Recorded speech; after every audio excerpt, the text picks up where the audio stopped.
Togo est fou. Le Togo à votre portée. Pour nous, il était important de confirmer la création de ce comité qui avait été annoncé. Nous voulions donc dire à la nation que ce comité est créé et au-delà de cela, reposer clairement la question qui nous préoccupe tous en tant que citoyens togolais, c'est la question de l'instrumentalisation de la justice. La société civile avait mis la question en débat il y a quelques mois lors d'une conférence de presse et aujourd'hui, avec les événements que nous avons tous vus, que nous avons subis, notamment l'arrestation de Mme Adiamago et de M. Diossou, cela remet encore plus en lumière la nécessité pour tous les citoyens d'œuvrer pour que le système de justice change de visage au Togo. Nous avons demandé à ce que tous les citoyens, quels qu'ils soient, quelle que soit leur appartenance idéologique, quelle que soit leur origine ethnique, leur couche sociale, réfléchissent vraiment à cette question et fassent en sorte que nous puissions définitivement régler le problème de cette justice à deux vitesses. Beaucoup d'acteurs nationaux ou internationaux n'ont pas manqué de relever les incohérences du système judiciaire togolais, notamment dans le cas des arrestations de Mme Adiamago et de M. Diossou.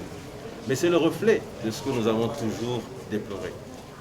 Et je crois que le comité qui s'est mis en place va devoir travailler d'arrache-pied pour que l'objectif qui consiste à faire que l'instrumentalisation de la justice cesse. La justice togolaise ne doit plus être le bras armé du pouvoir exécutif. Donc le comité va devoir s'y mettre, va devoir aller au niveau de toutes les couches de la société, faire passer ce message et poser des actions concrètes afin que cet objectif puisse être atteint.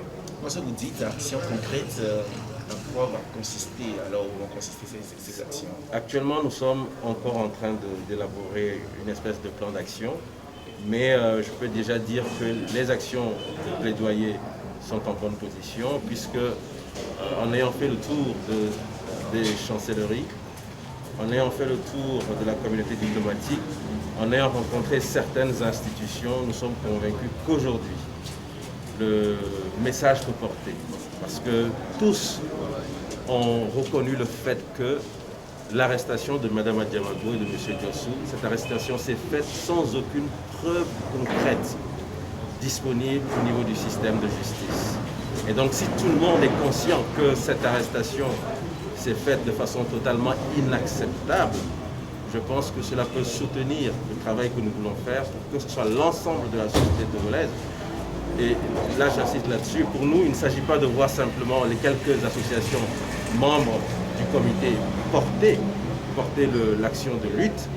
Nous voulons vraiment que ce soit un vrai débat national, que les avocats donnent leur point de vue par rapport à toutes les manœuvres qui sont faites, qui sont orchestrées au niveau du système de justice, que les magistrats également puissent s'exprimer là-dessus, que les personnalités politiques puissent s'exprimer sur la question de l'instrumentalisation de la justice, que vous les journalistes, lorsque vous organisez des débats politiques, que vous puissiez vraiment mettre la question de l'instrumentalisation de la justice au cœur du débat et que, avec ce questionnement soulevé par l'ensemble de la population togolaise, qu'on puisse trouver une solution, parce que c'est totalement inacceptable aujourd'hui d'avoir cette épée de Damoclès au-dessus de nos têtes. Vous êtes acteur de la société civile, vous ne savez pas à quel moment on va venir vous prendre sur des prétextes fallacieux. Vous êtes homme politique, cela peut vous arriver, et comme cela a été dit dans cette salle, il faut savoir que même des gens qui aujourd'hui sont proches du pouvoir peuvent demain être sur le coup de cette justice à deux vitesses. Et je pense que tout le monde a intérêt à ce qu'on puisse rendre cette justice indépendante et faire en sorte que cette justice puisse dire le droit et rendre justice aux ayants droit.